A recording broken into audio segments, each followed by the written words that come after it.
ओम नमो गणपते नमः।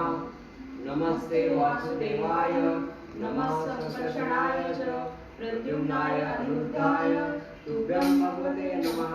नारायण ऋषे पूजाय महात्मने विश्वेश्वराय विश्वाय सर्वभूतात्मने नमः। रूप सर्वत्र माते दिसावे, सख्या अंतरी वासुदेवा वसावे। अखंडित वाचे तुझे नाम यावे, सदा धेनु सेवे आयुष्य जावे। बहु कष्टलो मी सख्या वासुदेवा, तुझ्या पादपद्मी मला दे विसावा। मनाने रमावे तुझ्या नित्य नामी, नको वासना विषयी हे मनामी। खगे शासना शासना दान वाचा, जगत पावना पावना रमेशा। तुटो नामला नाम लावण्य कंदा, पदी वासुदे वासुदेवा मुकुंदा। सदा सर्वदा चित्त शरणी असावे, हरी कीर्तन मंदिरी मी बसावे। तुझे नाम माझ्या बदनी वसावे, तुझे रूप माझ्या नयनी दिसावे।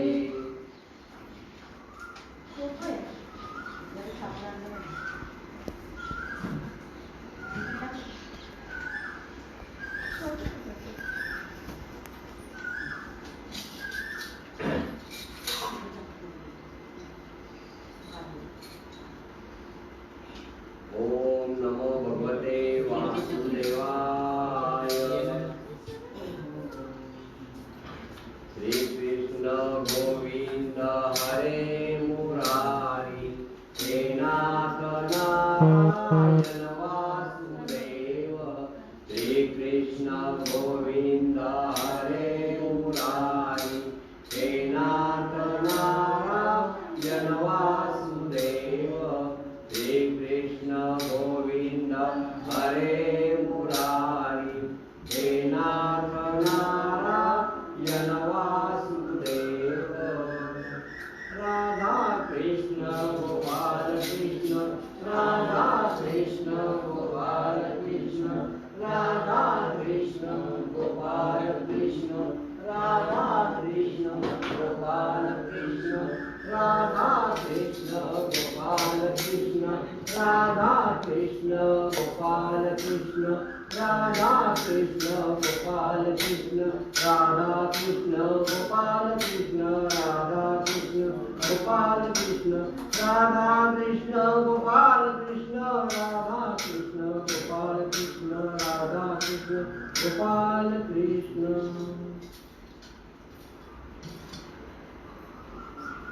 आपण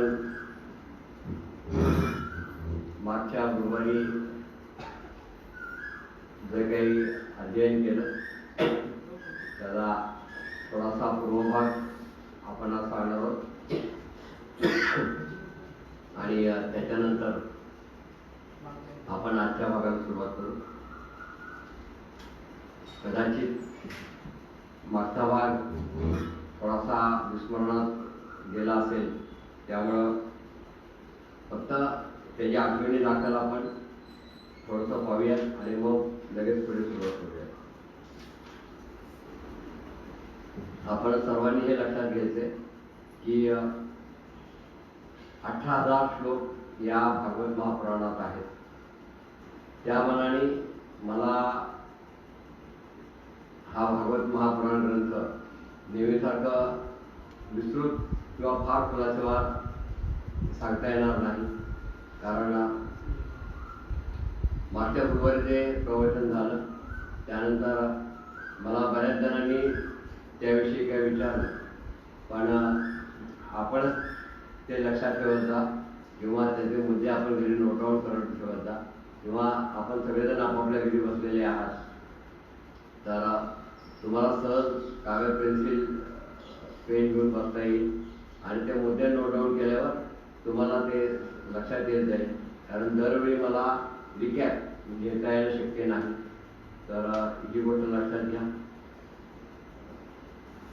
आणखीन एक प्रश्न मला विचारला गेला होता, त्याचं उत्तर मी आज देणार आहे की भक्ती आणि त्यांची दोन मुलं जी ज्ञान आणि वैराग्य आहेत त्याविषयी मला विचारलं होतं. तर त्याचं एक छोटंसं उदाहरण देतो. आपलं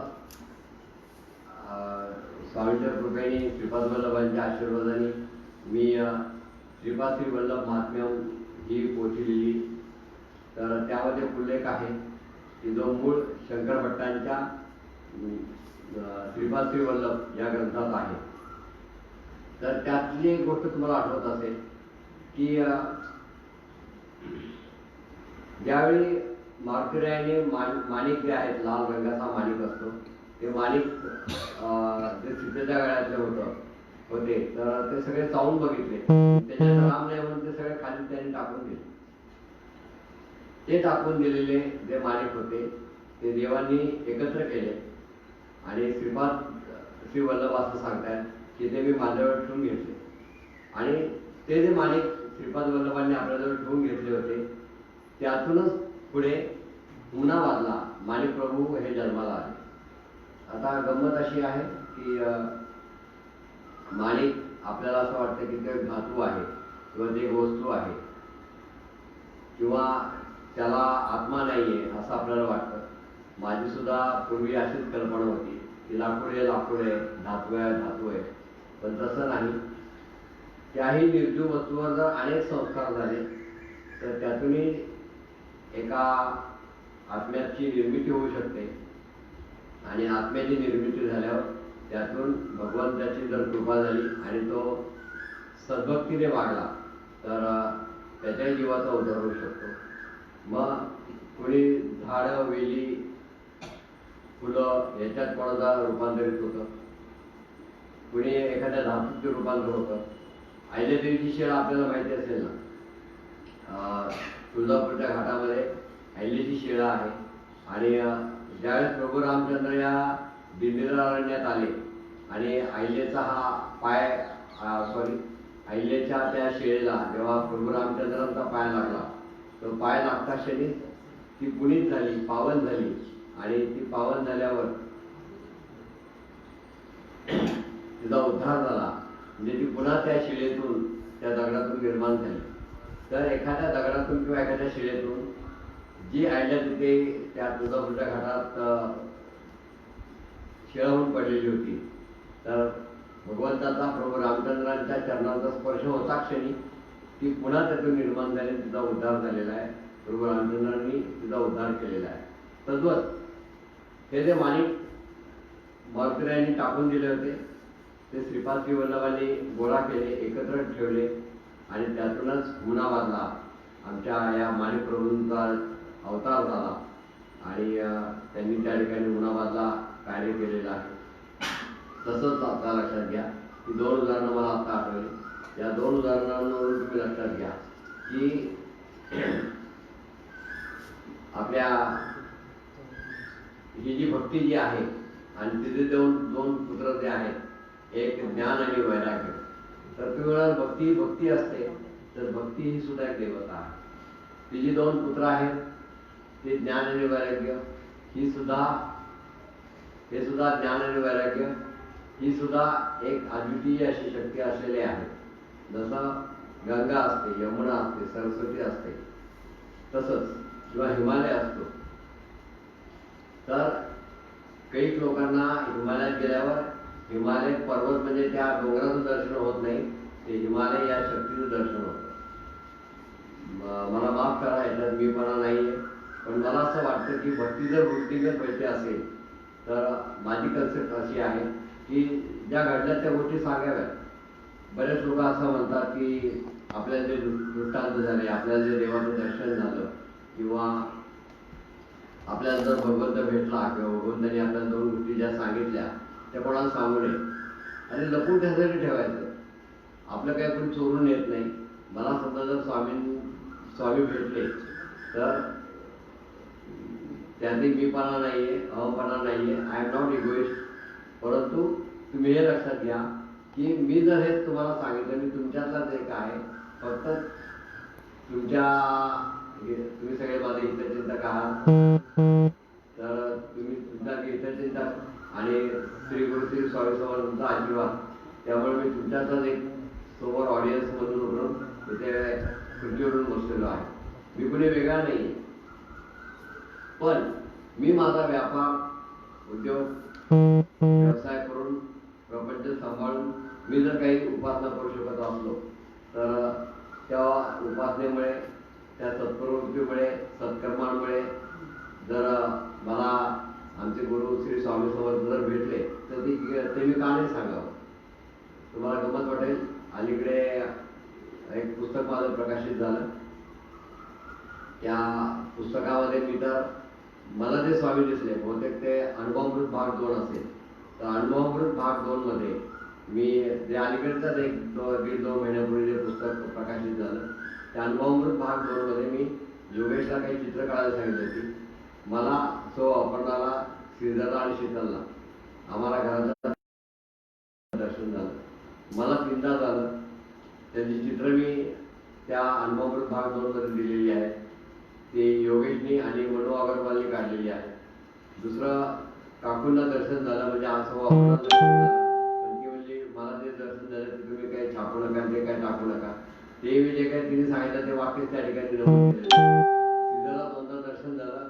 त्याचा जे दर्शन झालं त्याने जे सांगितलं त्याप्रमाणे मी ते चित्र योगेशकडून काढून तेही टाकलं. आणि प्रज्ञाने सुरुवातीला, सगळ्यात सुरुवातीला आमच्या घरात प्रज्ञाला स्वामी महाराजांचं दर्शन झालं. तर त्यांच्या हातामध्ये शंखचक्र गदा पद्म असं होतं आणि त्यांनी अंगठा घातलेला, त्याला सोनेरी रंगाची बुट्टी होती. तर ते जे प्रज्ञा दर्शन झालं. तर सगळ्यात सुरुवातीला मला वाटतं साधारणतः माझ्या लक्षात नाही, साल सांगता येणार नाही मला, पण ती गोष्ट मी इसवी सणासकट पुस्तकात नमूद केलेली आहे. पण या गोष्टीला कमीत कमी 22-23 वर्ष होऊन गेली असतील, मे बी 25 वर्ष पण झाली असतील. सगळ्यात पहिल्यांदा प्रज्ञा दर्शन झालं, मग क्रमाक्रमाने आमच्या सगळ्यांना दर्शन होत गेलं.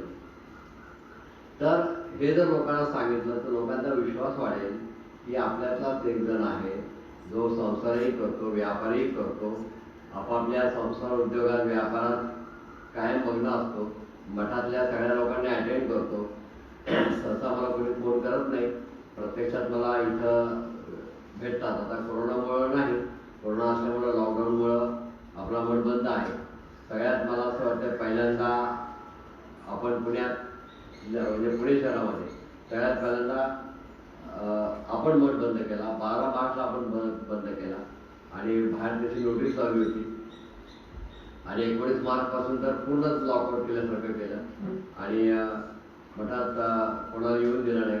का तर या कोरोनाचं संक्रमण होऊ नये या दृष्टिकोनातून.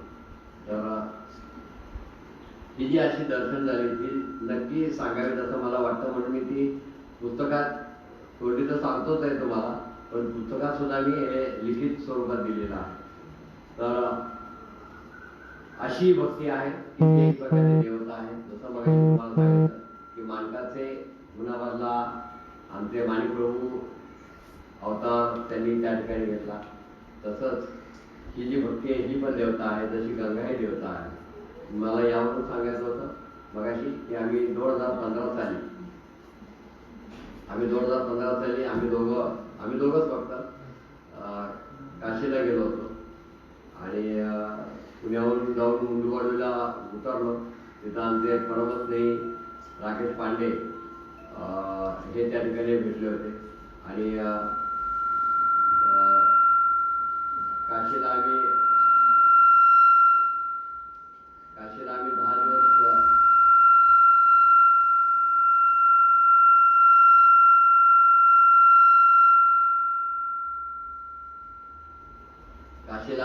10 दिवस त्या ठिकाणी राहिलेलो होतो. तर त्या 10 दिवसांच्या काळामध्ये आम्ही बहुतेक जरा आवाजात डिस्टर्बन्स होतोय. सगळ्या भाविकांनी आपापल्या घरी बसून शांततेने ऐकायचा प्रयत्न करा. बहुतेक माईक आता व्यवस्थित झाला असेल तर सगळ्यांनी लक्षपूर्वक ऐका. तर काशी स्थानी ज्यावेळेस आम्ही राहिलो होतो तर साधारणतः 10 दिवसांमध्ये मला 3-4दा या स्वामी समर्थांच्या कृपेने गंगा मातेचं मला दर्शन झालं.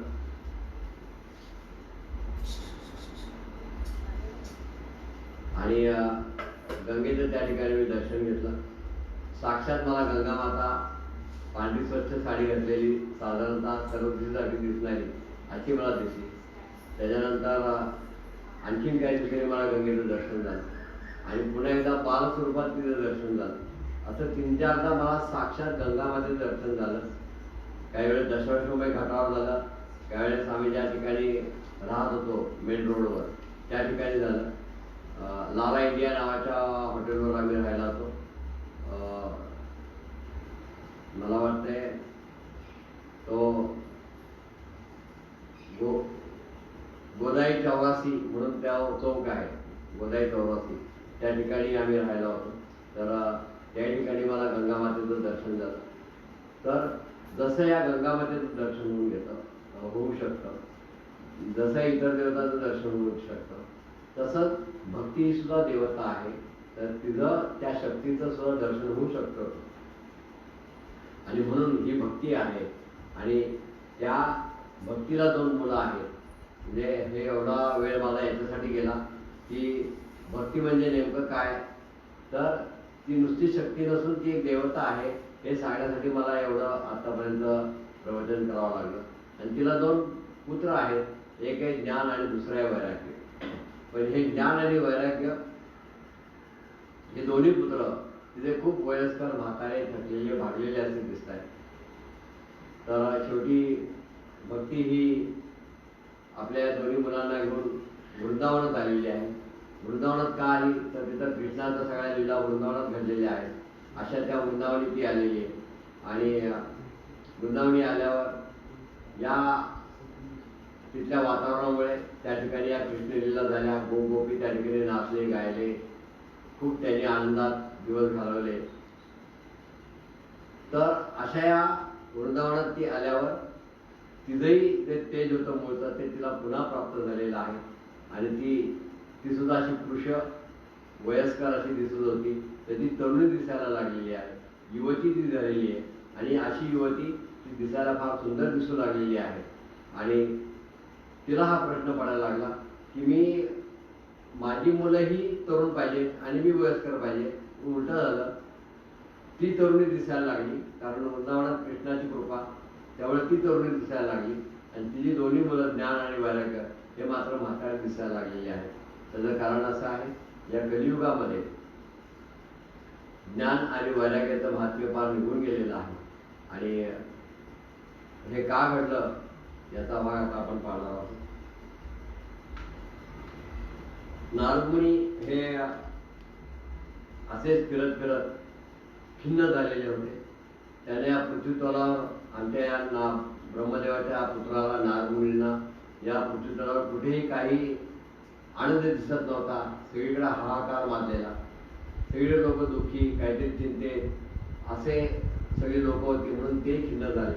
आणि ते खिन्न झाल्यामुळे ते फिरत फिरत बद्री केदारला आले. आणि बद्री केदारला आल्यावर त्या ठिकाणी त्यांना संतानी ऋषीमुनी भेटले. आणि या बद्रीनारायण क्षेत्रामध्ये हे 4ही संकालिक मुनी हे अत्यंत निर्मल अंतःकरणाचे असे होते. निर्मल अंतःकरणाचे संकालिक मुनींनी नारदाला पाहिलं आणि त्यांना प्रश्न पडला की ब्रह्मदेवाचे पुत्र आणि हे ब्रह्मन हे असे एवढे दुःखी, कट्टी का, हे चिंताग्रस्त का. आणि असं पाहिल्यावर हे संकालिकांनी आमच्या नारद मुनींना प्रश्न केला की तुम्ही आसक्ती विरहित आहात, तुम्ही पुरुषोत्तम आहात, तुमच्यासारख्या आसक्ती विरहित पुरुषोत्तमाला हे काही शोभत नाही. तर नारदांनी मग त्याचं उत्तर दिलं की मी संपूर्ण भारतभर हिंडलो पण मला कुठेही आनंद दिसायला तयार नाही. कुठेही लोक हसतायत, खेळतायत, बागडतायत. ते मी वृंदावनात, गोकुळात, द्वारकेत सगळीकडे पाहिलं होतं. तर तसं मला कुठेही दिसायला तयार नाही. मोथळे ते मी पाहिलं होतं ते दिसायला तयार नाही. आणि सगळीकडं असा त्रासलेली लोक, कंटाळलेली लोक, जीवनाला वैतागलेली लोक अशी मला दिसायला लागली. त्यामुळे मी स्वतः खिन्न झालो. असं उत्तर त्या नारद मुनींनी या चारही सनत कुमारिकांना उत्तर दिलेलं आहे. आणि मग नारद मुनी तिथून फिरत फिरत फिरत फिरत वृंदावनात आलेले आहेत. आणि वृंदावनात आल्यावर त्या ठिकाणी एक स्त्री अत्यंत दुःखी कट्टी होऊन बसलेली होती. नारद मुनीने मग त्या स्त्रीला विचारलं, अगं तू कोण आहेस आणि अशी एवढी दुःखी कट्टी रडवेली होऊन का बसलेली आहेस? असं म्हटल्यावर तिला अधिकच रडू फुटलं. आणि अधिक रडू फुटल्यावर ती तिची कहाणी सांगायला लागलेली आहे. आणि मागच्या खेपेला आपण पाहिलं की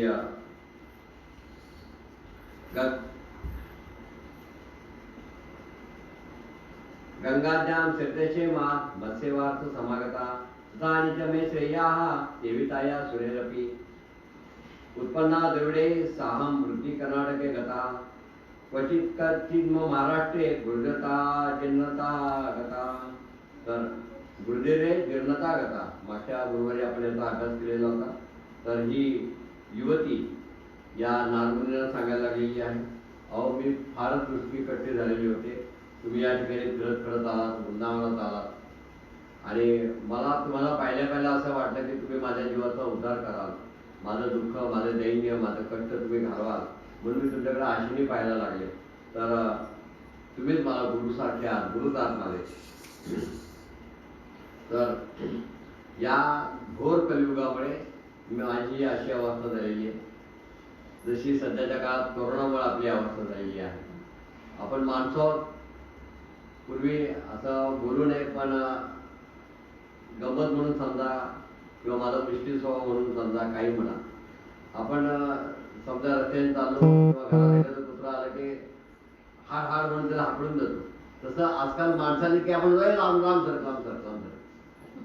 3 फुटाचं 3.5 फुटाचं अंतर आहे. 1 मीटर मीन्स 3.25 मीटर फूट. 1 मीटर मीन्स 3.25 फीट. तर 3.25 फूट आपल्याला मोजता येणार नाही, कारण आपण 3-3.5 फूट लांब राहा असं लोकांना सांगतो. माणसाला तर हाकला लागली. पूर्वी आपण कुत्र्याला, मांजरांना हाकलून देतो, पण ठीक होतं. अशी अवस्था या कलियुगामध्ये आलेली आहे, 2020 साली आलेली आहे. तर आपणही कुठं चुकतो आहोत असं मला वाटतं. एक 2-4 दिवसांपूर्वी मला वाटतं maybe day before yesterday on Tuesday मी असं स्वामींना प्रार्थना करतो की स्वामी समर्थ महाराज, अहो माणसाशी फटाफटा झुरळ एकदम मुंग्या मेल्यासारखे मरतात, कसं व्हायचं म्हणलं आपलं. आणि असं होऊ नये असं मला वाटतं. माणसांचं काही चुकलं असेल मला मान्य आहे, त्याच्याबद्दल मी क्षमा मागतो. पण आमच्यासारख्यांकडून तुम्ही आणखीन खूप सेवा करून घ्या. या भारतवर्षामध्ये, संपूर्ण या विश्वामध्ये, भारतवर्षातच नाही तर संपूर्ण या विश्वामध्ये असंख्य सत्पुरुष असतील, कुणी येशूचे भक्त असतील, कुणी अल्लाचे भक्त असतील, कुठं चर्च असतील, कुठं मशिदी असतील, कुठं जैन मंदिरं असतील, कुठं माहेश्वरी मंदिरं असतील, अनेक ठिकाणी अनेक प्रकारची मंदिरं आहेत, अनेक तीर्थक्षेत्र आहेत. अशा सगळ्या ठिकाणी हाहाकार मारलेला आहे. पण यात जे काही ड्युटी होऊन काम करतायत, जे मनापासून काम करतायत, मग आमचं अक्कलकोट आहे, गाणगापूर आहे, तुळजापूर आहे, वाडी आहे, औदुंबर आहे, तर अशा सगळ्या ठिकाणी काही सत्पुरुष खरंच निस्वार्थ बुद्धीने काम करत असतील तर आमच्यासारख्याला तुम्ही आणखीन कष्ट आम्हाला पडले तरी चालतील, ते आम्ही आनंदाने स्वीकारू. आम्ही अजून समाज प्रबोधन करायचा प्रयत्न करू, समाजात चांगल्या गोष्टी निर्माण करण्याचा प्रयत्न करू. परंतु हा कोरोना घालवा. आता माणसं चुकलेली आहेत मला मान्य आहे, पण त्यांच्यावर आता दया करा. एवढा हाहाकार, 3-3 महिने लोक घरात बसलेले, मुलं खेळत नाहीत, बागडत नाहीत, घरात कोंडून घेतात. मग साहजिकच ती TV बघून कंटाळतात, मग मोबाईलकडे जातात आणि मग निरनिराळ्या गेम डाउनलोड करून बघत बसतात.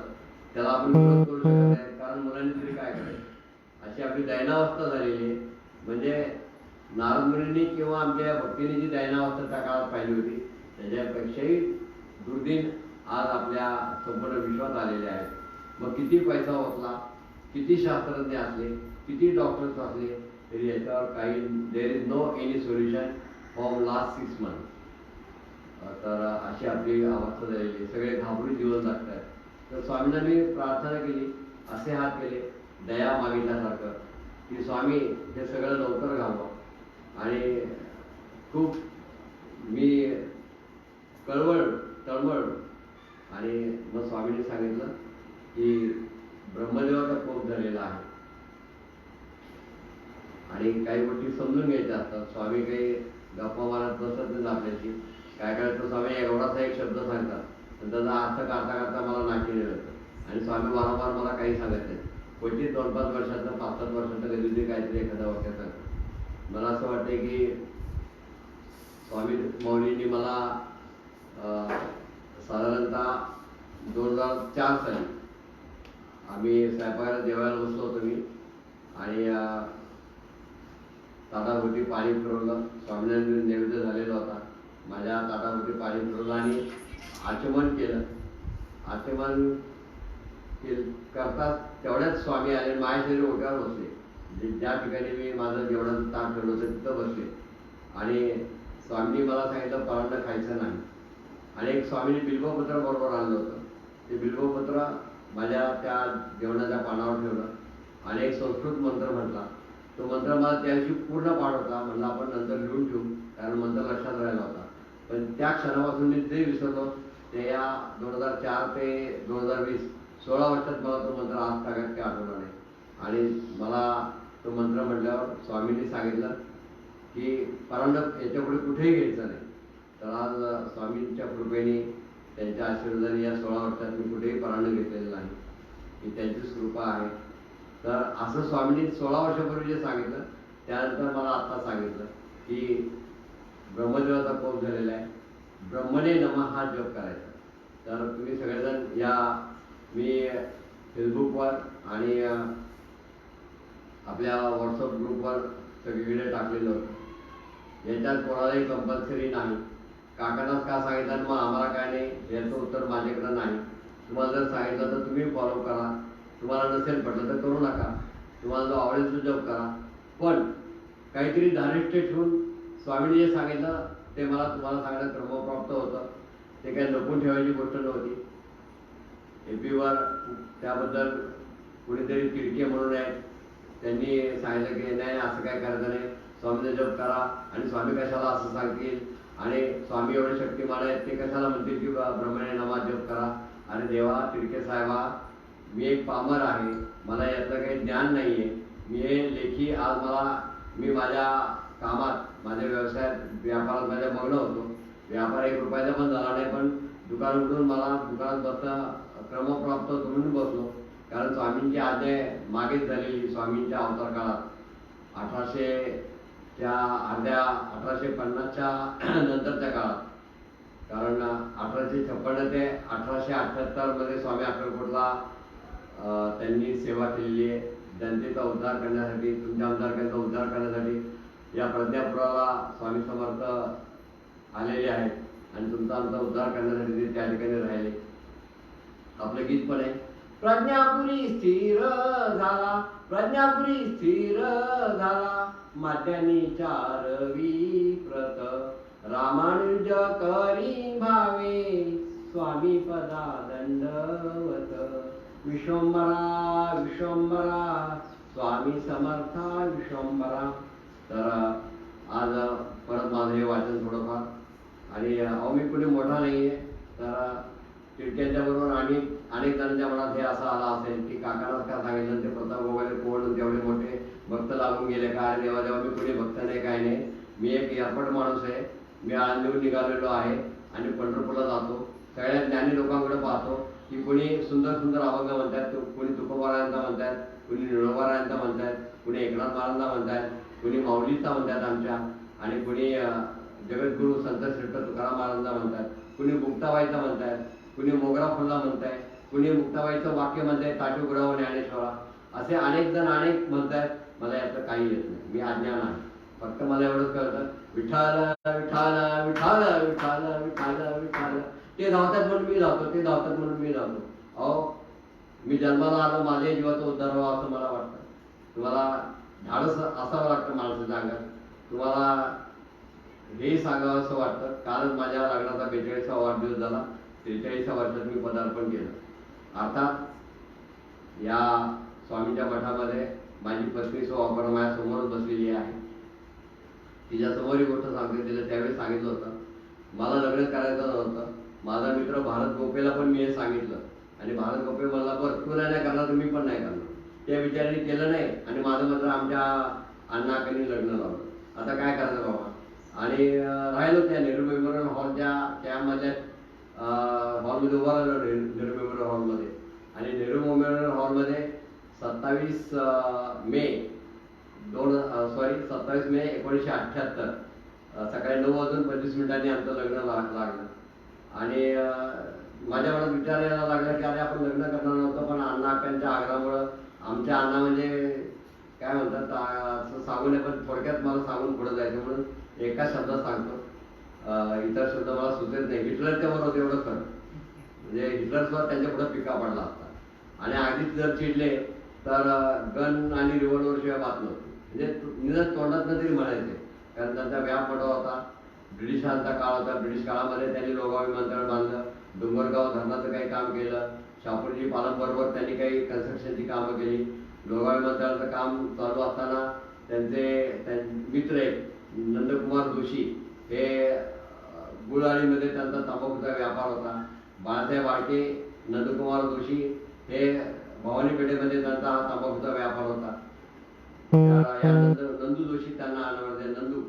तर त्या नंदकुमार ते प्रेमनगरमध्ये बिबवेडे राहतात, नंदकुमार जोशी. तर त्या नंदकुमार जोशींनी मला एकदा किस्सा सांगितला. अरे काका नानाकडे मोटरसायकल म्हणायची किंवा फटफटी म्हणायची बरं का. अरे काका नाना साहेबांकडे फटफटी किंवा मोटरसायकल पण नसायची. आणि मग ऐन वेळी ते सायकलवर इथून लोगावला जायचे. आणि मी मग त्यांच्या एकदा मागे लागलो की मला अण्णासाहेब मला ते काम बघायचं विमानतळाचं, कारण विमानतळ सुरुवातीलाच त्या ठिकाणी होत होतं. मग नंदकुमार जोशींना सायकलवर, कारण नंदकुमार जोशी आता ते बिबवाडीत राहतात प्रेमनगरमध्ये, त्यांच्याकडे तुम्हाला जास्त माझ्यापेक्षा माहिती मिळेल.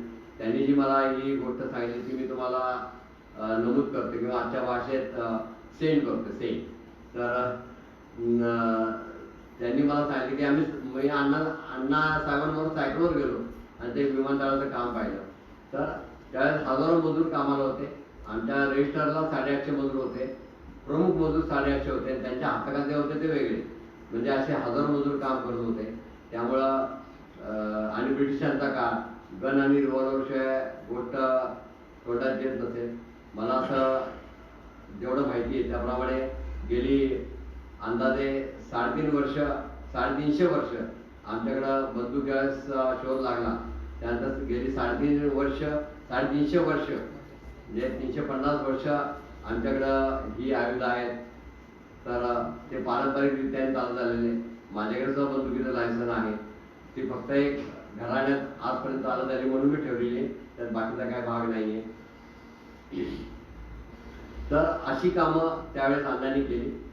आणि मग या भक्तीला नारदमुनी तिचं सांत्वन करतात आणि तिचं दुःख हरण करायचा प्रयत्न करतात.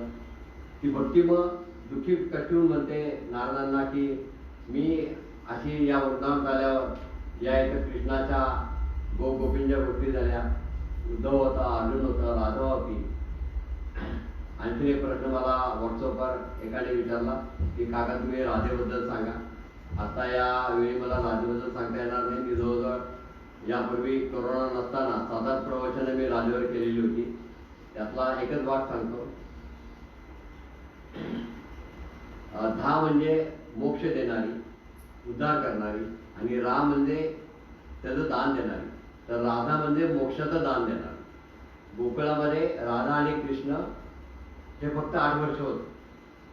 8 वर्षापर्यंत राधेला कृष्णाचा सहवास लाभला आणि 8 वर्षामध्ये तिची एवढी भक्ती या भगवंतावर घडली की ती शेवटपर्यंत आपल्या भगवंताला तिच्या अंतर्यामात राधाच होती. आणि अशा या राधाकृष्णाचं भक्तीचं प्रेम होतं. भक्तीचं मूर्तिमंत उदाहरण जर पाहिजे असेल, बघायचं असेल तर ती राधेसारखी भक्ती व्हावी असं मला वाटतं. आता तिथपर्यंत पोहोचणं खूप अवघड आहे, पण माझ्यासारख्या मला असं वाटतं की राधेसारखी भक्ती असावी. तर अशी ती राधा. तर ती या नारदमुनींना प्रश्न करता झालेली आहे की बघा ना नारदमुनी, ब्रह्मदेव पुत्रा, मी या वृंदावनात आल्यावर या कृष्णाच्या लीला या ठिकाणी घडल्या म्हणून मी तरुण झाले, पण माझी 2 मुलं बघा झोपेतून उठायला सुद्धा तयार नाही. तर मग नारदांनी सांगितलं काही काळजी करू नको. मग नारदांनी काही वेद त्यांना सांगितले, काही उपनिषद सांगितली, तरी ते जाखे हालायला तयार नाही. मग भगवद्गीता सांगितली, तरी ते जाखे हालायला तयार नाही. आणि मग गमत अशी घडली की त्यांनी मग भागवत महापुराण सांगायला सुरुवात केली. तर तो भाग आपण पुढे पाहूया.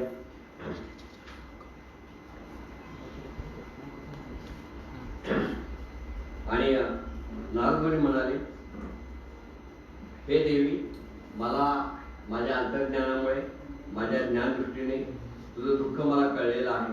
तू यत्किंचितही दुःख करायचं कारण नाही, कारण श्रीहरी तुझा नक्की कल्याण करतील. आणि यावेळी सूत असं म्हणालेले आहे की कारण नंतर सुतांनी हे भागवत महापुराण शौनकांना सांगितलेलं आहे.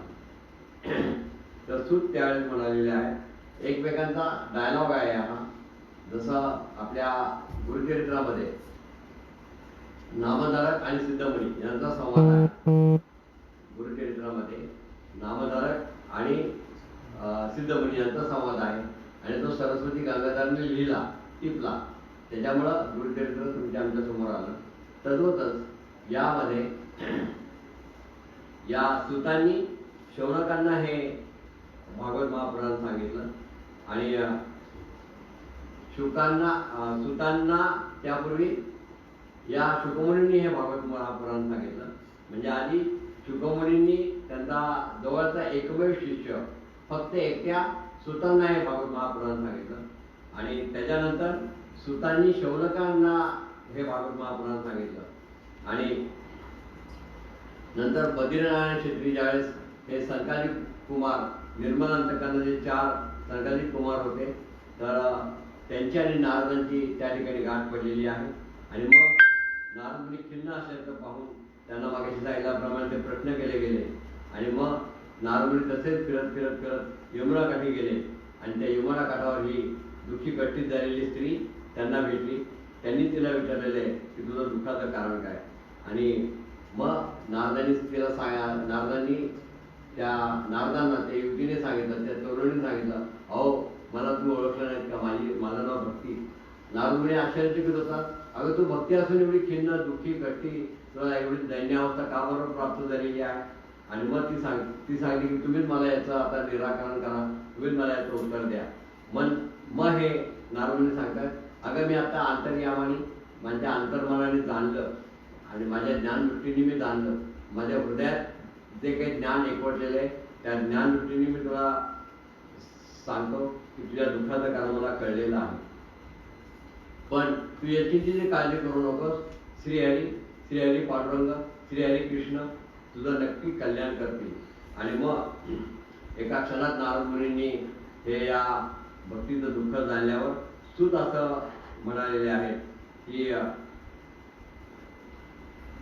या नारदांनी एका क्षणात तिचं दुःख जाणल्यावर नारदमुनी तिला असं म्हणायला लागलेले आहे, हे देवी, तू काळजीपूर्वक लक्षपूर्वक ऐक, मी काय सांगतो ते लक्ष दे माझ्याकडे. अगं हे कलियुग आहे, या कलियुगात हे असंच चालणार. सगळीकडे अनाचार, दुःख, कट्ट, हाणामाऱ्या, राजकारण, जे आजकाल आपण पाहतोच आहोत, राजकारण आणि एकमेकांचा पैसा लुटायची वृत्ती, एकमेकांची संपत्ती लुटायची वृत्ती, एकमेकांच्या जमिनी, एकमेकांची घरं डुबाडायची वृत्ती, अशी या सगळ्या विश्वात निर्माण झालेली आहे. त्यामुळं भक्ती या ठिकाणी बसलेली आहे, दुसरं काही कारण नाही. पण तुझ्या मनात पूर्वीचा संस्कार आहे, सत्प्रवृत्ती आहे, सत्कर्म आहे, हे तुझ्या मनात ठसलेलं असल्यामुळं तू खिन्न झालेली आहेस. आणि या विश्वामध्ये या कलियुगामुळे ही सगळी सत्प्रवृत्ती हे सदाचार हे सगळे लोक पावलेले आहेत आणि लोक लुटारू वृत्तीचे झालेले आहेत. त्यांच्या हातून दुष्कर्म होत आहेत. सत्कर्माचा लांब राहिले दुष्कर्मच ते करतायत. आणि जना आगासुरायन्ते शाष्ट दुष्कर्म कारिणः य संतो विचिदन्ति प्रविशन्ति यत्साधवा दत्ते दैयतु धीमान धीरा पंडितो ठवा. तर या संसारात नेमकं कसं घडलं बघ भक्तिमाते नारद मुनी सांगतात की अगं या संसारात सत्पुरुष जे आहेत ना ते दुःखी झाले. सगळं उलटं घडायला लागलं. सत्पुरुष हे आनंदी पाहिजेत सुखी पाहिजेत पण उलटं झालं. सत्पुरुष दुःखी झालेले आहेत आणि ते दुष्ट आहेत ते सुखी होत आहेत. तुम्ही बघत असाल जे वेडे वाकडे वागतायत जी उलटी सुलटी कामं करतायत ते जे दुष्ट आहेत ते एकदम सुखात आहेत असं तुम्हाला वरकरणी वाटतं. आणि जे खरंच सत्प्रवृत्तीने वागतायत सत्कर्म करतायत ते मात्र दुःखी आहेत असे या विश्वात दिसते. अगासुरायन्ते आणि हे जे राक्षसी वृत्ती आगासुरायन्ते हे जे आगासुरायन्ते म्हणजे राक्षसी वृत्ती ते सगळे हे बनलेले आहेत. त्यामुळं सत्पुरुष दुःखी आणि दुष्ट हे सुखी झालेले आहेत. परंतु दत्ते दैर्यतु धीमान स धीरा पंडितो ठवा. परंतु एक लक्षात ठेव जे बुद्धिमान आहे जे धैर्यवान आहेत म्हणून स्वामी माऊलींनी आपल्याला सांगितलंय भिऊ नकोस मी तुझ्या पाठीशी आहे. तर ते बुद्धिमान आहेत ते धैर्यवान आहेत.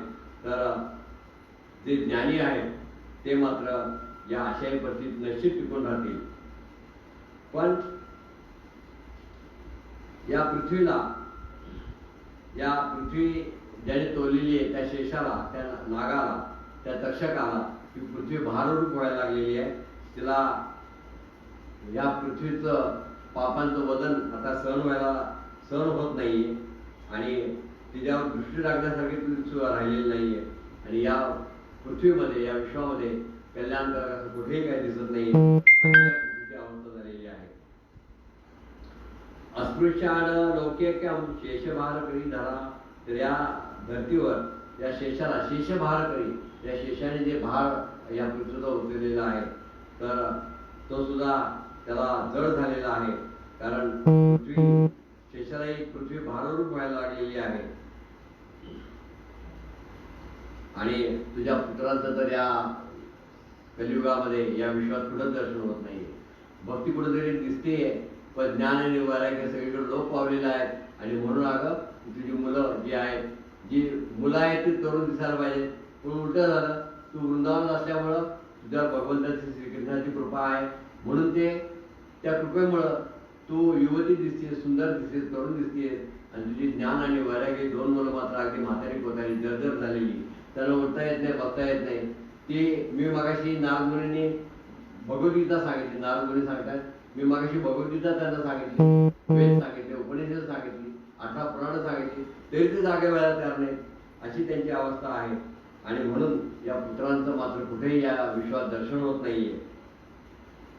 पण केवळ तू या वृंदावनात फिरत आलीस या जीवनाला या सगळ्या आसपासच्या वृत्तीला तू कंटाळीस आणि फिरत नेमक्या चांगल्या उत्तम जागेला वृंदावनात आलीस आणि म्हणून तुला हे तारुण्य आता प्राप्त झालेलं आहे.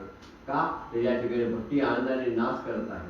जसं प्रज्ञाने आपल्या हरिविजयमध्ये ते गीत सांगितलं आणि आमचा किरण आपा त्या गीताला हसायचा. वृंदावनिया वृंदावनिया सुमधुर ही वाजे मुरली वृंदावनिया वृंदावनिया एक गोपी आहा आहा हे म्हणलं की हा आमचा किरणाप्पा तो कुठेतरी घरी बसून ऐकत असेल हा फिजी हसायचा आणि आम्ही हसायचो. आणि मग जरा आमचा ब्रेक व्हायचा त्याला आम्ही गंभीर मुद्रा करून उपासना करायची माणसं नाही म्हणजे आम्ही चेष्टा मस्करी हसत खेळत कारण आम्ही खोडकर बघतो त्या भगवंताचे. मी माझ्या भगवद्गीतेत म्हणजे ज्या कोणी किटके नामक व्यक्तीने आम्हाला लिहिलं असेल तर त्यांनाच मी सांगतोय की देवा तुम्ही समजून घ्या. बोलिली लेकुरी वैडी वाकुळी उत्तरे बोलिली लेकुरी वैडी वाकुळी उत्तरे करा क्षमा अपराध महाराज तुम्ही सिद्ध. तर तिरके महाराज तुमच्यासारखे सिद्ध आहेत, पण आम्ही वेडेवाकडे बोलणारी माणसं आहोत, चेष्टामस्करी करत हसत खेळत आम्ही परमार्थ करणारे आहोत. तर म्हणून जे संतांनी सांगितलेलं आहे, जे वारकरी संप्रदायात रोज म्हटलं जातं, तो अभंग मी थोडासा 2 वेळीचाच म्हटलेला आहे. बोलिली लेकरी वेडे वाकडी उत्तर. वेडे वाकडी उत्तर ही लेकरं बोलतायत. करा क्षमा अपराध महाराज तुम्ही सिद्ध. तर आमचे स्वामी समर्थ महाराज सिद्ध आहेत. ज्यांना शक्य असेल, ज्यांना पटलं असेल, स्वामींचं ऐकायची ज्यांची इच्छा असेल, कारण स्वामींची आज्ञा ही आहे. फक्त माझ्यासारख्या पामाला त्यांनी का सांगायला लावले मलाच कळत नाही, पण त्यांची इच्छा, आपलं हमालीचं काम करायचं. बरं का तिरके साहेब, आपल्या याच्यातच म्हटलंय तुकारामांनी की धन्याचा हा माल, धन्याचा हा माल मी तो हमाल भारवाही. हे तुम्हाला कदाचित तुम्ही एपीवर नसाल, ऐकत नसाल. मी हे सगळं लेखी स्वरूपात तुम्हाला उद्या पाठवणार आहे, माझ्या स्वहस्ताक्षरात पाठवणार आहे. पण त्यात शेवटी एक याचना असेल तुम्हाला की करा क्षमा अपराध. आमच्यासारख्या पामरांना क्षमा करा. तुम्ही उच्च स्थानावर असाल, पण तुम्ही एक लक्षात घ्या की तुम्ही तुमचा एक प्रश्न आहे त्याच्यामध्ये की स्वामी समर्थ असताना ते ब्रह्मणे नमः जप कशाला करायला सांगतील. त्याचं उत्तर तुम्हाला देतो. तुम्ही गुरुतीर्थ वाचा. गुरुतीर्थमधल्या 6व्या अध्यायामध्ये ज्यावेळेस रावणाने आपला आत्मलिंग या भगवान शंकराने आदिनाथांनी कैलास पर्वतावरून आपलं आत्मलिंग या रावणाला गोळ्या भाबड्या भावाने दिलं, आणि हे आत्मलिंग घेऊन रावण चाललेला आहे. आणि त्याने पहिल्या प्रथम काय काम केलं असेल रावणाने, तर 33 कोटी देव हे, आणि रावणाला खूप आनंद झाला की आता मी या देवांचा राजा झालो. आणि मग आमचे इंद्रदेव घाबरले आणि पळत पळत पळत ते ब्रह्मदेवाकडे गेले.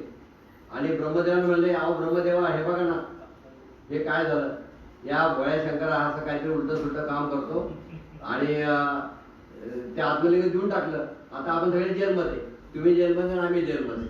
आता इंद्राला तर राज्य घालवायचं नव्हतं.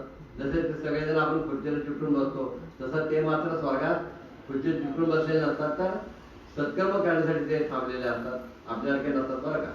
तर त्या ठिकाणी हे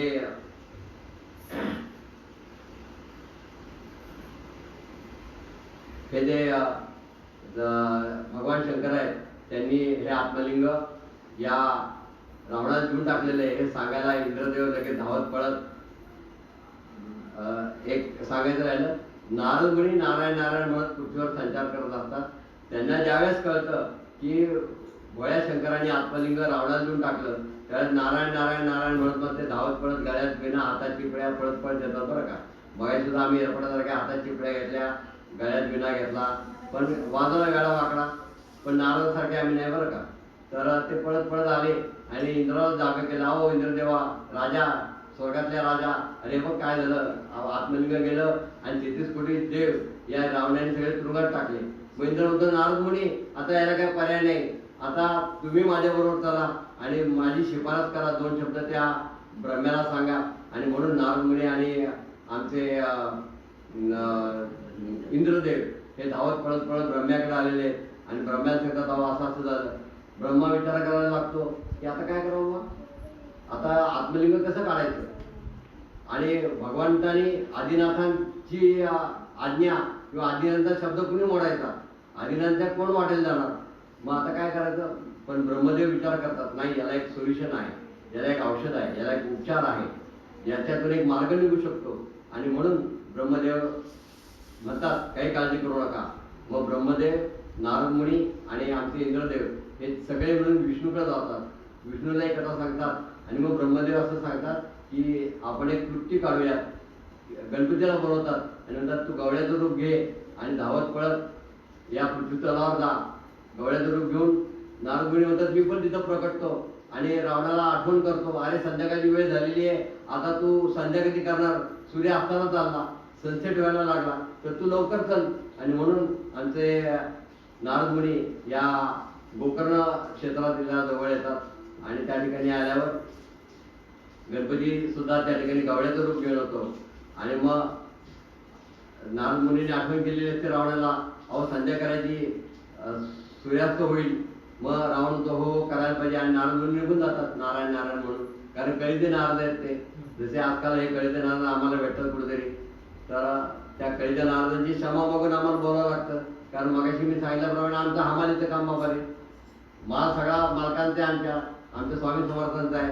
ते श्री स्वामी समर्थ आहेत. आम्ही त्यांना श्री स्वामी समर्थ हा उच्चार करायला सुद्धा आमची जीभ जड पडते.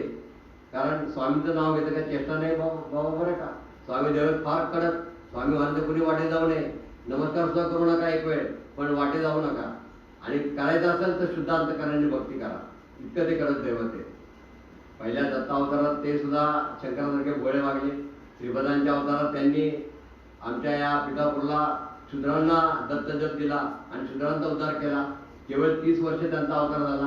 पुढे त्यांनी आश्वासन दिलं आमच्या शंकर भट्टाला, अरे तू काय काळजी करतो, मी परत नृसिंह मुनी म्हणून, नृसिंह सरस्वती म्हणून मी या वाडी औदुंबर आणि गाणगापूर क्षेत्री अवतरणार आहे. त्यावेळेस आपण पुन्हा भेटूयात. आणि पुन्हा त्यांनी नृसिंह सरस्वतीचा अवतार घेतला आणि पुन्हा मग गुरुकिरीचं त्यातून प्रगटलं, त्याच्यातून प्रसार झाला. आणि हा धर्म टिकवण्याचा, धर्म म्हणजे एखादी गोष्ट नव्या प्रकारे वागणं, धर्म म्हणजे फक्त चांगलं वागणं, धर्म म्हणजे पुण्यांनी वागणं, धर्म म्हणजे सत्कर्माने वागणं, धर्म म्हणजे सत्प्रवृत्ती करणं, याला म्हणायचं धर्म. साधी गोष्ट लक्षात ठेवा, धर्म म्हणजे चांगलं वागणं. तर मग या गवळ्याचं रूप घेतलेल्या या गणपतीला रावण विनंती करतो, अरे बाबा रे, मी 2दा संध्या करून आलो, हे लिंग घे आणि मी संध्या करून येतो. गणपती आता देव आहेत ते, गणपती हातात लिंग घेतो आणि ब्रह्माने आपल्याला काय सांगितलं ते लक्षात ठेवतो की ब्रह्मदेवाने सुद्धा सांगितलेलं असतं 3 वेळा हाक मारायची रावणाला, फक्त 3 वेळा. आणि 3ऱ्या वेळी तो नाही आला की लिंग तू खाली ठेवून द्यायचं, म्हणजे तुझी सुटका होईल त्यातनं. का तर मी हाक मारली तर तुम्ही जाणार नाही, मला जड झालं. मग ब्रह्मदेवाच्या आयडियाप्रमाणे, ब्रह्मदेवाच्या कृतीप्रमाणे, ब्रह्मदेवाच्या ज्ञानाप्रमाणे मग सगळे देव नव्हते का त्यावेळेस? स्वामी समर्थ नव्हते का? विष्णू नव्हता का? राम नव्हता का? कृष्ण नव्हता का? गणपती नव्हता का? सगळे देव होते. आदिमाया होती, आदिशक्ती होती, तुळजाभवानी होती, कालीमाता होती. पण ब्रह्मदेवालाच का सांगितलं याची अक्कल मला कणभर सुद्धा नाही. ते ब्रह्मदेवाला जाऊन विचारा, नाही तर स्वामी समर्थांना विचारा. तर टिळके साहेब लक्षपूर्वक आहे का?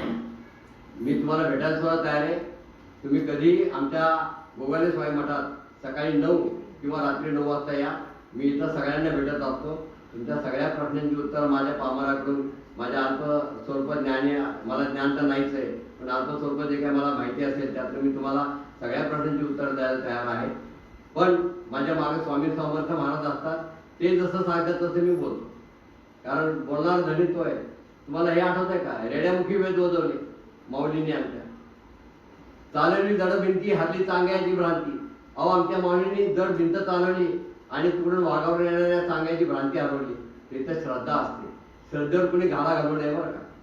उद्या जर मला एखाद्या येडे पिपासाने सांगितलं, अहो आमचे शंकर बाबा आमच्या धनकुडीवर जाऊन बसले बरं का, ते येड्यासारखेच वागायचे. आता याला काय करावं? आणि वेड्यासारखं वागून लोक त्यांच्यापासून दूर पडायचे. अरे काय हा माणूस दाढी वाढवलेला असा कसा वागतो? अशी वेळेची रूपं घेणारे संत असतात. आमच्या ओंकारेश्वर मंदिरात स्वामी समर्थांचे शिष्य होते काळाबुवा, ते तर दगड फेकून मारायचे लोकांना. तर तिकडे माळी महाराज होते, असे जंगली महाराज इकडे होते, जंगली महाराज रोडला. हे सगळे स्वामींचे शिष्य बरं का. साईबाबा, जंगली महाराज, गजानन महाराज, काळाबुवा, शंकर महाराज, हे सगळे स्वामी समर्थांचे आमचे शिष्य. आणि त्या शिष्यांची तिकडे अक्कलकोटला चोळप्पा महाराज, भुजंगा, बाळप्पा, सुंदराबाई, हे सगळे श्रेष्ठ होते. आनंदनाथ महाराज, आणि ते मुंबईचे, आता त्यांचा मठ चेंबूरला आहे, कांदिवलीला आहे. मुंबईचे आमचे स्वामीसूत म्हणजेच हरिभाऊ खोत किंवा हरिभाऊ, एक मिनिट सांगता, हरिभाऊ खोत किंवा हरिभाऊ तावडे, हरिभाऊ तावडे किंवा स्वामीसूत. तर हे सगळे स्वामींचे थोर शिष्य होऊन गेले. तिथं आमचं काय हो, आम्ही आपल्या त्या गर्दीत मिसळलेलो आहोत. आणि लोक म्हणतात म्हणून आम्ही विठ्ठल म्हणायचा प्रयत्न करतो. ना मला एखादा अभंग पाठ, ना माऊलीचा, ना तुकारामाचा, ना ज्ञानेश्वरांचा कोणाचाही नाही बघा, कोरी पाठी आमची. पण स्वामींनी आम्हाला एक शिकवलं. काय शिकवलं? अरे तू बाबा काळजी करू नको प्रताप, ही पेन्सिल घे आणि पाठीवर लिहू. काय लिहू? लिही श्री स्वामी समर्थावा. श्री काढता येत नाही आणि लिही म्हणले. मग आम्ही लिहायला लागलो. मग रोज पहाटे पाठीवरती स्वामी नाम गिरवितो, स्वामी नाम गिरवितो. अक्षर ब्रह्म मम पाठीवरती हात कसा फिरवितो. आणि अहो मी 2 अक्षर चांगली काढली. आमच्या माऊलीला आनंद वाटला. अरे हा लिहायला लागला बरं का, हा एवढा आडही नव्हता. बघा आता हे बघ, हे श्री आलं का, आलं आलं स्वामी. पण मारू नका बरं का फटका मारला. मी आपलं लिहितो बरं का, असं घाबर तुम्ही हा स्वामी नको. अहो स्वामींचं इथं मी मठात रोज दिवसात 10 वेळा येत असेल, पण मी स्वामींच्या चेहऱ्याकडेच बघत नाही. काय असेल ते असं. मी आपलं पादुकांचं दर्शन घेतो, पावलं पाहतो स्वामींची. वर नजर करून डोळ्याकडे पाहायचं डायरेक्ट माझ्या त्याने होत नाही, एवढा मी स्वामींना घाबरतो. तर मग मला जरासं लिहायला लागल्यावर आमच्या स्वामी माऊलींनी काय केलं, माझ्या पाठीवरून हात फिरवला. आणि हात फिरवल्यावर अक्षर ब्रह्म मम पाठीवरती हात कसा फिरवितो. आणि मग शेवटची ओळ अशी आहे, शेवटची ओळीत माझ्यासारखा पामर असं म्हणतो, कधी न फुटावी पाठी माझी, कधी न फुटावी पाठी माझी, कृपा असू द्या तुमची व स्वामी, कृपा असू द्या तुमची व स्वामी, कृपा असू द्या तुमची व स्वामी, कृपा असू द्या तुमची. रोज पहाटे पाठीवरती स्वामी नाम गिरवितो, गिरवितो, स्वामी नाम गिरवितो, गिरवितो, स्वामी नाम गिरवितो. तर असं स्वामी नाम आम्ही गिरवायचा प्रयत्न करतोय. मी ना व्हॉट्सअपच्या कधी वाटेल जात, ना FBच्या वाटेल जात, फेसबुक मी कधी उघडत नाही, व्हॉट्सअप कधी उघडत नाही. पण आमच्या मठातले जे काही सेवेकरी आहेत ते काही असं काम करायचा प्रयत्न करतात. तर काल आमच्या मठातले एक सेवेकरी शेषाचार्य म्हणजेच माधवराव महाजन यांचा मला फोन आला, अहो काका बाकीच्या गप्पा झाल्या, अहो काका जरा तुम्हाला सांगायचं होतं. अहो म्हणलं काय झालं, अहो म्हणे कोणतरी एक कीर्ती आहे, तर त्या कीर्तीने असं असं लिहिलंय की ब्रह्मदेव कशा सांगेल आणि स्वामी नाहीत का. तर हे 6वा अध्याय वाचा देवा, त्यात हे सगळं लिहिलेलं आहे. आणि मग हा गणपती रावण संध्येला गेलेला आहे, 3 सांजा झालेले आहेत. आणि रावण 3 वेळा या ब्रह्मदेवाने सांगितल्याप्रमाणे या रावणाला हाक मारतोय. रावण काही येत नाही, कारण त्याच्या सगळ्याच विधीला त्याला वेळ लागतो, तुम्हाला माहिती. कारण तो रावण आहे, 10 तोंडे, दशावतारी आहे, 20 हात आहेत. आणि मग सगळं त्याचा फ्रेश होऊन जरा वॉशरूमला जाऊन सगळं करून येतो, त्याला वेळ लागला. मग तो बिचारा संध्येला बसला. मग ब्रह्मदेवाने सांगितलं तेव्हा, कुणी सांगितलं, देवा ब्रह्मदेवाने सांगितलं की तू 3 वेळा हाक मार, 3ऱ्यांदा हाक मारून सुद्धा रावण नाही आला तर सरळ तो आत्मलिंग खाली ठेवून दे. आणि तद्वत ब्रह्मदेवाच्या आज्ञेप्रमाणे ते लिंग 3 वेळा हाक मारून या गणपती रायाने खाली ठेवलं. आणि रावण महाराज आले की पळत पळत, आणि गणपतीवर चिडले. त्यावेळी मी काय करू, मी तुम्ही सांगितल्याप्रमाणे ऐकलं, माझी काही चूक नाही. एवढा वेळ पुढे संदेश लागतो का. बर मला जड झालं, मी एक छोटा लहान पोरगा, 3 वेळा तुम्हाला हाक मारली, मला जड झालं, मी लिंग खाली ठेवलं, असं प्रांजलपणे सांगतात. आणि मग रावण चिडतो आणि मग ते शंकराचं लिंग आत्मलिंग ओढायचा प्रयत्न करतो. ते ओढ ओढ ओढ ओढ ओढतो आणि ते ओढून काही निघत नाही. आणि ते ओढल्यामुळे ते लिंग आत्मलिंग शंकराने ओढल्यामुळे ओढून ओढून ते असं लांब झालं. आणि म्हणून त्याला गोकर्णासारखं ते झालं. म्हणून त्या स्थानाला, त्या पवित्र स्थानाला गोकर्ण महाबळेश्वर म्हणतात. ते ओढल्यामुळे वरती जरा आलं आणि त्याचा कान जो आहे किंवा ते जे लिंग आहे ते गोकर्णासारखं झालं, गायीच्या कानासारखं झालं. म्हणून त्याला नाव पडलं गोकर्ण महाबळेश्वर. त्याची मती एवढी आहे ती श्रीपाद वल्लभांनी पण सांगितली, नृसिंह सरस्वतींनी सांगितली, स्वामी समर्थांनी सांगितली, दत्तांच्या 3 अवतारात त्यांनी सांगितलेली. आणि दत्त महाराजांच्याच बरोबर, दत्त माऊली बरोबर हे पुढचे त्यांचे 3 अवतार झालेले आहेत. हे तिघही या गोकर्ण महाबळेश्वरला गेलेले आहेत. गुरुचरित्रामध्ये नंतर जे अध्याय आहेत 4था 5वा ते 10व्यापर्यंत श्रीपाद वल्लभांचं कथन त्यात आलेले आहे. आणि श्रीपाद वल्लभ पण शंकर भटांच्या पण श्रीपाद वल्लभ या महाग्रंथामध्ये लिहिलेले आहे की आमचे श्रीपाद वल्लभ या गोकर्ण क्षेत्री गेलेले आहेत, तिथेही त्यांनी कार्य केलेले आहे. आणि पुढं मग नृसिंह स्वामी किंवा स्वामी समर्थही त्या ठिकाणी गेलेले आहेत. तर असं ते क्षेत्र आहे. आणि भक्ती मग नारद मुनींना विचारते यावेळेस सगळं तुम्ही सांगितलं खरं आहे हो, हे कलियुग असंच आहे, मला सगळं मान्य आहे. पण या पृथ्वीतलावर ज्यावेळेस आमचा भगवंत, आमचा श्रीकृष्ण, आमचा पांडुरंग हा हे मध्यलोक, ही पृथ्वी लोक हे सोडून ज्यावेळेस गोलोकात गेला, त्यावेळेस गोलोकात जाताना लगेच परीक्षित राजा त्या ठिकाणी आलेला आहे. परीक्षित राजा राज्य करत असताना हा अभिमन्यूचा मुलगा होता. पंडू आणि कुंती यांची मुलं म्हणजे हे 5 पांडव. 5 पांडवांमध्ये जो मुलगा अर्जुन, त्याचा मुलगा अभिमन्यू. त्या अभिमन्यूची पत्नी जी उत्तरा होती, तर ती उत्तरा म्हणजे अर्जुनाची सून, सुभद्रेची सून ही उत्तरा होती. आता तुम्ही विचाराल की देवाच्या घरी असं कसं घडलं? पण घडलं बाबा. जो इतिहास आहे देशा, हा इतिहास घडलेला इतिहास आहे. इतिहास म्हणजे इतिहास, असं हे घडलं, याचं नाव इतिहास. मी स्वामींच्या कृपेने, मी आणि माझी पत्नी सो अपर्णा, आम्ही दोघेही भारत इतिहास संशोधक मंडळाचे आजीव सदस्य आहोत. तसंच आम्हाला स्वामींच्या कृपेने आर्किओलॉजिकल डिपार्टमेंट इथलंही सन्माननीय आजीव सभासदत्व मिळालेलं होतं. आम्ही त्या ठिकाणी बरेच वर्ष कामही केलेलं आहे. पण सध्या आमच्या स्वामी समर्थांच्या मठामुळं त्या भागाकडे जरा दुर्लक्ष झालेलं आहे.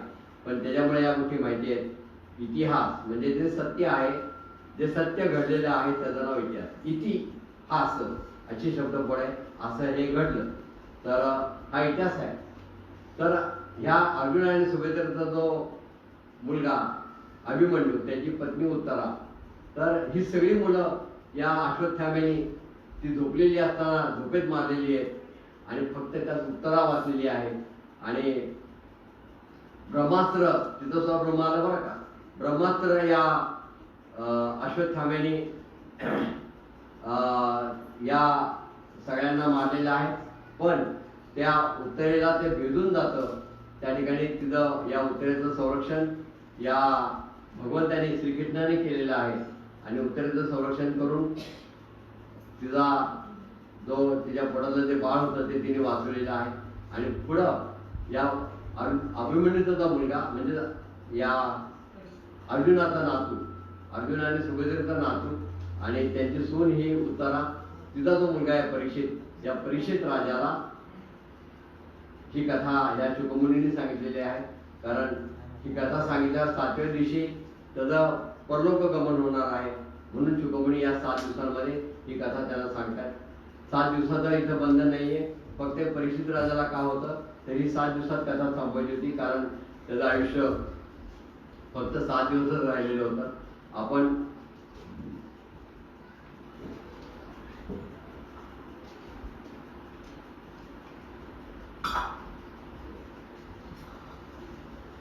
सुस्पष्टीकरण करून सर्व एक्सप्लेन करून हा अभ्यास करणार आहोत. 18,000 श्लोक होतील तेव्हा होतील, पण नक्की होतील. तुमच्यासारखे श्रोते लावले स्वामी समर्थ महाराज पाठीशी आहेत, तर त्यामुळे नक्की पूर्ण होईल. पण याला वेळ लागणार आहे. आणि काही लोकांना, कारण असे काही विद्वान प्रश्न विचारू शकतील, अहो काका सप्ताह असतो भागवत सप्ताह, अरे देवा तो सप्ताह कोणासाठी होता? तो सप्ताह फक्त परीक्षित राजाला होता. आपल्याला समजून घ्यायचंय, आपण येडी आलेली माणसं, जरा काम धंदे पोटं भरून पुण्यासारख्या ठिकाणी जीवन जगणारी माणसं, इथली महागाई आम्हाला परवडत नाही. आपण काय करणार? पुण्यासारख्या ठिकाणी जन्म झाला, सगळे निपटावं लागतं. मग 2 पैसे कमवून, कारण स्वामींनी आज्ञा दिलेली शेत पिकून खा. सगळेजण आपले मठातले लोक स्वामींचे भक्त शेत पिकून खातात, कामं करून जगतायत आणि मग त्यांना वेळ होत नाही. मग अशा वेळेस घाई करून चालेल का? एक तर आपण आठवड्यातून एकदा भेटणार, त्यात हे सगळं सांगायचं. मग आपण सावकाशरित्या सगळ्यांना समजेल असं आरामात सगळं सांगणार आहोत. कारण ते मनात ठसलं पाहिजे. कारण हे जन्मजन्मी आपल्याला पुरणार आहे. नवे नवे यातूनच आपल्या इथं उद्धार होणार आहे. आपण स्वामींच्या चरणांजवळ कधीतरी असू. आणि हे करण्यासाठी हा अट्टास आहे. यासाठी केला होता अट्टास, शेवटचा दिवस गोड व्हावा. शेवटचा दिवस गोड व्हावा म्हणजे आपण जीवनभर असं काम करायचं की आपल्याला स्वामींनी जे बस म्हणलं पाहिजे, स्वामींच्या चरणांजवळ आपण काम केलं पाहिजे. म्हणून आपल्या मठातले जे काही आहेत, कुणी धोंडीबा असेल, कुणी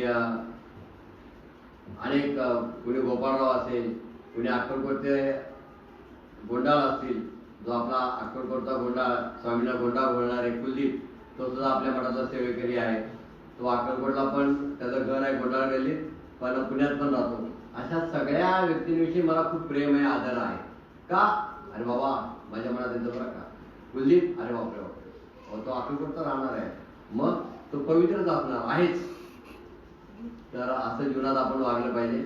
आपापलं पावित्र्य, आपापला धर्म, आपण अक्कलकोटचे राहणार आहोत, हे आपण टिकवायचं आहे.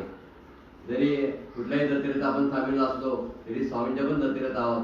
आपली वाट पंढरपूरलाच आहे. आळंदीवरून आपण निघालेलो आहोत. विठ्ठल विठ्ठल विठ्ठल म्हणायचा वेळावाकडा प्रयत्न करतोय. कुणी सुस्पष्ट शब्दात विठ्ठला विठ्ठला विठ्ठला विठ्ठला म्हणत असत, पण आम्हाला कुठे येते आहो, आम्ही रांगडे विठ्ठल विठ्ठल विठ्ठल विठ्ठल म्हणतो. ज्ञानोबा तुकाराम पण म्हणता येत नाही, मग ज्ञानेश्वर माऊली पण म्हणता येत नाही. मग ज्ञानबा तुकाराम, ज्ञानबाची पालखी, ज्ञानबा म्हणलं की सोपं वाटतं बरं का, असं जवळचं नाव वाटतं आम्हाला. आमचा जवळच कोणतरी आमचा मित्र असं स्नेही असेल असं वाटतं, म्हणून ज्ञानबा तुकाराम ज्ञानबा तुकाराम म्हणत म्हणत आम्ही धावत पळत जातो. आणि ते पळाले म्हणून आम्ही पळतो. आणि अहो वाकडी जिल्ह्यात काय होतं, आमचे एक मित्र होते बरं का, गोसावी नावाचे, ते आपल्या मठात पंढरपूरहून येते. अहो एक एक काय उदाहरण असतात. आपल्याला एक फ्लॅट घ्यायचा म्हणजे तोंडा म्हणजे काय हातात तोंडाची आपल्या घास अडकतो. पण या सद्ग्रस्तांनी, जे आमचे मित्र होते गोसावी म्हणून, ते पंढरपूरचे स्थायिक होते, त्यांनी आपली 100 एकर जमीन या सगळ्या पालख्या तिथे एकत्र येण्यासाठी वाखरीला त्यांनी ती दान दिलेली. 100 एकर. आम्हाला 1 गुंठा गेलं तर जीव वर खाली होतो. शेजारचा 1 फूट आत शिरला तर आपण मारामारच करतो. पण या माणसाने 100 एकर जमीन दिली. अशी धन्य धन्य पुरुष, जे सात्विक पुरुष आपल्या मठातून गेले, काकू मी त्यांचा नेहमी आदर तिथे करायचो. बिचाराने आम्हाला 100 वेळा आग्रह केला, तुम्ही एकदा पंढरपूरला या.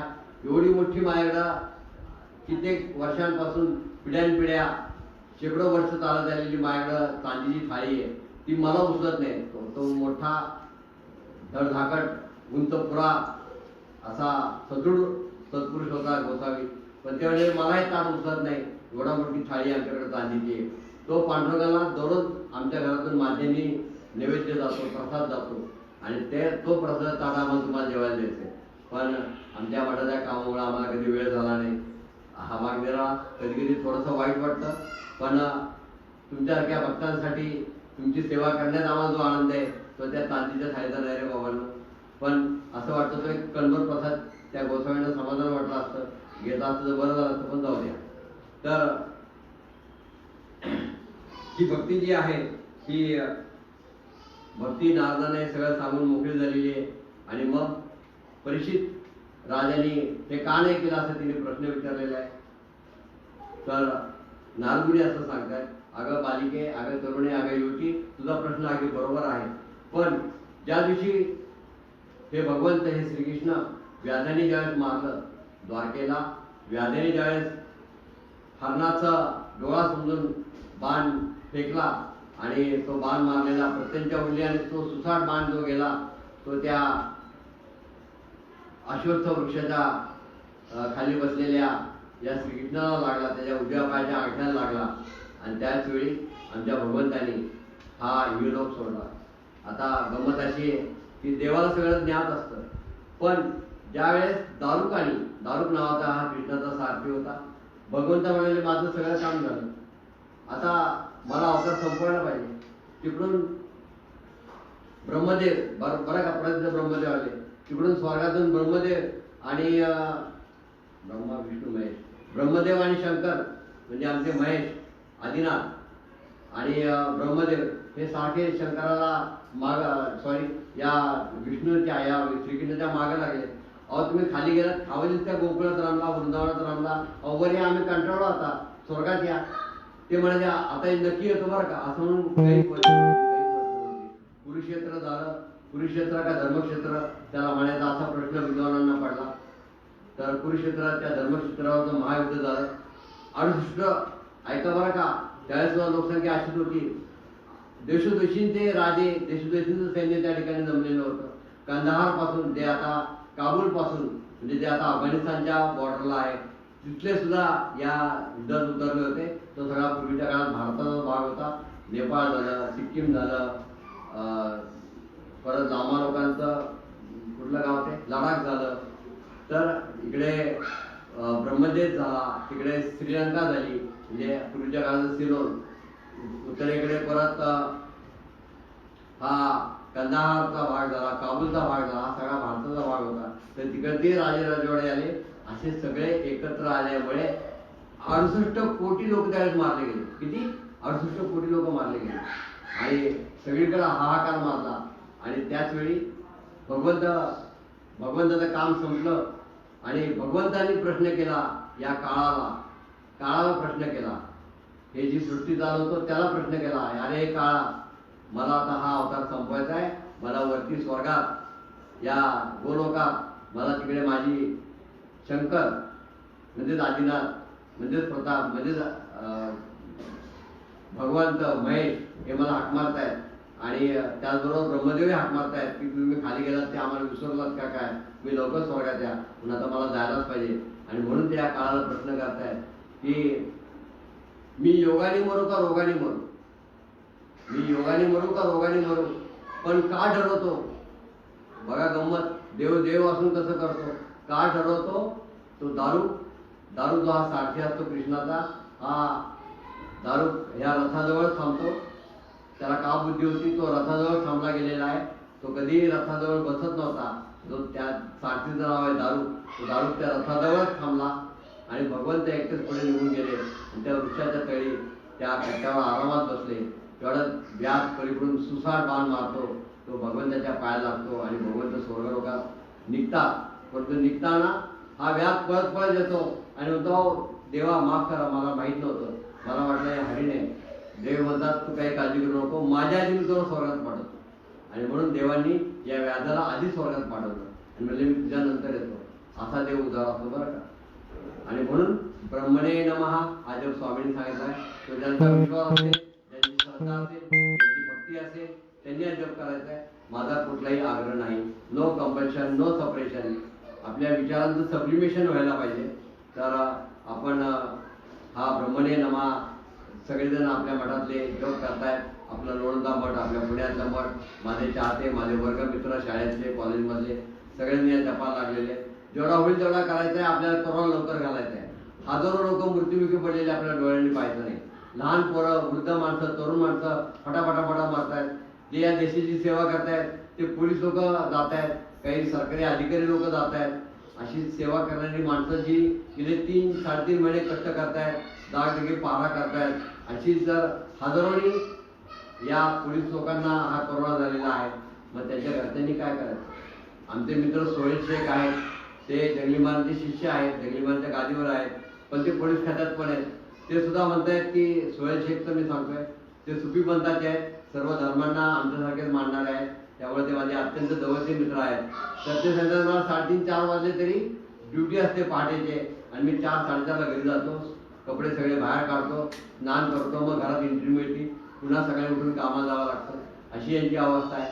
परत आमचे सोहेल शेख हे गोरगरिबांना दररोज अन्नधान्य वाटतात, पॅकेट वाटतात सगळी. मग त्यांनी सोशल डिस्टन्स असावं म्हणून त्यांच्यामध्ये त्याला एक रिटायर्ड CP जे आहेत, कमिशनर जे आहेत रिटायर्ड, ते पण त्यांच्या मदतीने धावले, त्यांचं नाव मी विसरलो.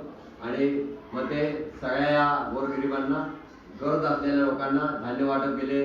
3 महिने करतायत. आपली पोलीसची ड्युटी सांभाळून आपली घरातली आपली पत्नी कौसर आणि मुली जोया आणि आफनन यांना सांभाळून, कौसर म्हणजे गंगा बरं का, त्यांच्या पत्नीचं नाव कौसर आहे. त्यांनीच मला याचा अर्थ सांगितला, कौसर म्हणजे गंगा. ते मुस्लिम धर्माचे आहे, पण अर्थ त्यांनी मला सांगितला.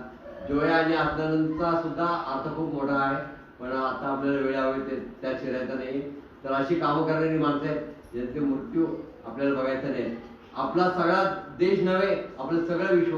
म्हणून मौलींच्या आता विश्वात्मके देवे येणे वाग यज्ञे तोषावे, तोषूनी मद द्यावे कसाय दान हे, देखांची व्यंकटी सांडो तया सत्कर्मी रती वाढो. तर चुकून माकून ज्यांच्या हातून पाप होत असेल, कुठं अति पैशाची अभिलाषा असेल, कुठं अति इमारतींची अभिलाषा असेल, कुठं खूप जमिनी घ्याव्यात असं ज्यांना वाटत असेल, तर या सगळ्यांच्या वृत्ती या लोप पावाव्यात आणि ते सत्कर्माला लागावे. आपल्याला गरज असेल तेवढं निश्चित कमवा, छान राहा, छान गाड्या घ्या, छान बंगला बांधा, याच्याबद्दल वाद नाही. पण ते सगळं कट्टाचं असावं, दुसऱ्याचं लुबाडलेलं नसावं. आणि असं छान राहा, त्याच्याबद्दल वाद नाही, पण दुसऱ्यांना त्रास होईल असं वागू नका. आणि या सगळ्यातून जर मुक्ती पाहिजे असेल तर माऊलींनी आमच्या स्वामी समर्थांनी सांगितल्याप्रमाणे ब्रह्मणे नमः, ब्रह्मणे नमः एवढा जप करायचा आहे, स्वतःवर एवढा करायचा आहे. आणि या करोनातून आपल्याला मुक्ती घ्यायची आहे. आणि सगळा देश, सगळं जग, सगळं विश्व माऊलींनी आमच्या प्रसादान मागलेले, त्यांच्याच गुरुकडे निवृत्तीनाथांकडे प्रसादान मागलेले. हे निवृत्तीनाथ आणि त्यांचे जर गुरु परंपरा पाहिली तर मग नवनाथ होते. म्हणजे या चुकलो मी, निवृत्तीनाथांचे गुरु गहिनीनाथ, त्यांचे गुरु आदिनाथ म्हणजे शंकर, अशी परंपरा. शंकर मग गहिनीनाथ, मग आदिनाथ, गहिनीनाथ, मग ज्ञाननाथ, अशी परंपरा चालत आलेली आहे. तर अशी नाथांची परंपरा मूळ सध्या आदिनाथ आहेत, शंकर आहेत. तर त्यांनी हे प्रसादान, ही याचना केलेली आहे. तशी मी याचना परवा केलेली आहे देवाजवळ. माझ्या पाठीमागे 2 मठाचे वैभव कांबळे गुरुजी उभे होते असं मला दिसलं. आणि मग मीच म्हणता झालो कांबळे गुरुजींना, अहो कांबळे गुरुजी तुम्ही सांगा ना हे की ब्रह्मणे नमः जप करायला, ब्रह्मणे नमः जप करायला तुम्ही सांगा. ते नाही, तो अधिकार स्वामींनी तुम्हाला दिलेला, तुम्ही सांगा. म्हणून मी सांगितलं बाबांनो, माझ्या याच्यात काही मीपणा नाहीये, इगोइस्ट नाहीये. मी जे सांगितलंय ते फक्त कॅरी फॉरवर्ड केलेले. तर असं हे कली इकडं प्रविष्टलेलं आहे. आणि म्हणून ती बालिका नारदांना म्हणाली की या परीक्षित राजाने या ठिकाणी कशाला बरा आश्रय दिला. तर नारदमुनी सांगता झालेलं आहे. नारद म्हणतायत की कथम परीक्षिता राज्ञा स्थापितो भिक्षीच्या कलिहा. तर भक्ती म्हणते की नारदाला की या परीक्षिता राज्ञा, या परीक्षित राजाला या ठिकाणी कलियुग कसा तुम्ही स्थापन करून दिला, कथम परीक्षिता. तर हे कसं घडलं हे मला सांगा. तर त्यावेळेस हे नारद त्यावेळेस उत्तर देत आहेत. नारद वाच, नारद मुनी सांगतायत की कलियुगामध्ये नुसत्या हरिकीर्तनाने सुद्धा आपला उद्धार होऊ शकतो. नुसती भक्ती जर वाढली समाजात तर आपला उद्धार होऊ शकतो. जे निंद कर्मात उद्युक्त झालेले असतील तर त्या निंद कर्मातून त्यांनी बाजूला व्हायचे, सत्कर्म करायचे. आणि असं सत्कर्म करता करता आपलं चित्त त्यांनी स्थिर ठेवायचे. आणि अति लोभ, अति काम, अति क्रोध, अति अभिलाषा, जमिनींची दाम, स्थावर इस्टेटीची ही अभिलाषा असते. अति लोभ असतो पैशा ऐकायचा, सोन्याचा. तर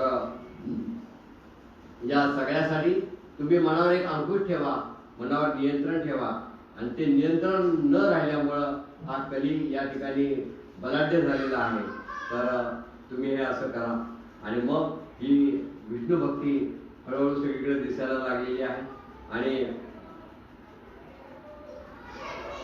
कलियुगाचा प्रभाव एवढा पडलेला आहे की हा पुंडरीकाक्ष जो आहे हा आता तो पुंडरीकाक्ष हा सहते निकट स्थिता, व पुंडरीक्ष जवळ सुद्धा ते सगळं सहन करीत आहे. आणि म्हणून भक्ती म्हणते की नारदा हे देवर्षी, हे ब्रह्मर्षी, ब्रह्मदेवाचा पुत्र आहे तो, की तुम्ही खरंच नारद मुनी धन्य आहात की तुमच्यामुळं मला हे सगळं ज्ञान आता प्राप्त होते. या वृंदावनी या मी अशीच खिन्न होऊन बसलेली होती, तुम्ही सुद्धा खिन्न होऊन इथं फिरत आलात. आणि मग मला या ठिकाणी तुम्ही ज्ञान सांगितलं. तुम्ही साक्षात ब्रह्मदेवाचे पुत्र आहात. आणि तुमच्या कृपेने या ध्रुवाला सुद्धा ध्रुवपद मिळालं. तर तुम्ही सगळ्यात मंगल करणारे आहात. आणि असं सुमंगल तुम्ही करता आहात. आणि त्यामुळं मी तुम्हाला नमस्कार करते. आणि अशा भक्तिदेवीनी ह्या नारद मुनींना नमस्कार केलेला आहे. या ठिकाणी श्रीमद भागवत महापुराणातला पहिला अध्याय जे भागवत महात्म्य आहे, अजून मूळच्या ग्रंथाला सुरुवात व्हायची आहे. आपण फक्त महात्म्य, भागवत महात्म्याचाच अभ्यास करतोय जे या भागवत महापुराणामध्ये आहे. तर इथे श्री पद्मपुराणे उत्तरखंडे श्रीमद भागवत महात्म्य भक्ती नारद समागमो नाम प्रथमोध्याय. तर ह्या भक्तीचा आणि नारदाचा जो संभाषण झालेला आहे त्याचा प्रथम अध्याय या ठिकाणी झालेला आहे. तुम्हाला वाटलं असेल की आता हे संपलं, मी ही पण नोट एपीवर टाकलेली होती. आमचे मित्र अवधूत नाटे आणि माझे जावई समीर वाघुडे यांना मी सांगितलं होतं की एपीवर टाका की सगळ्यांनी विशेषतः महिलांनी पुरुष पण आजकाल कामाला लागले बरं का, मी विसरलो. तर महिलांनी पुरुषांनी आजकाल पुरुष पण भांडी घासतात म्हणतात सगळीकडे बरं का. मी सुद्धा घासायचा प्रयत्न करतो, मला घासून देत नाही, पण काय करणार. तर मलाही दया वाटते या महिलांची, पण मला करून देत नाही, त्यामुळे माझा नाराज आहे. पण घरोघरी आजकाल पुरुष सुद्धा बायकांना मदत करायला लागले.